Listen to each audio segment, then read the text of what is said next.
आता बघा, विमानाला कलर करायचा असेल तर तो घरी करता येत नाही, तुमच्या गॅरेजमध्ये करता येत नाही, त्याला त्याच कंपनीकडे पाठवावं लागतं. त्याला 3-4 कोटीचा खर्च आहे. काही दिवसांपूर्वी एक व्हिडिओ आहे एमिरेट्सचा, तो रंगवायला, एका एमिरेट्सच्या मोठ्या विमानाला रंगवायला 50 कोटी रुपये लागले फक्त रंगवायला. आता या महाशयाली घरीच पेंटिंग केलं. आता ह्याचं कारण बघा, हा जळल्यानंतर एक नंबर इथं तुम्हाला दिसतोय, हा आधी दिसत नव्हता, जळल्यानंतर तो दिसायला लागला. तो नंबर काय आहे? N80PQ. मग आम्ही आमच्या अमेरिकाच्या कॉन्टॅक्टचा वापर केला.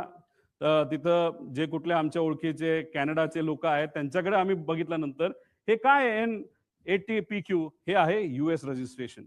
हे आहेत त्यांची वेगवेगळे मालक, 5 मालक झाली.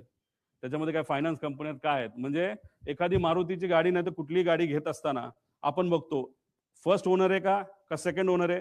इथं 4-5 ओनर होते, म्हणजे एवढं जुनं मशीन, ह्याची किंमत 15 कोटीच्या पुढे त्या ठिकाणी नाहीये. तर ही माहिती घेतल्यानंतर हे अमेरिकेवरनं विमान आणलं होतं पुढे.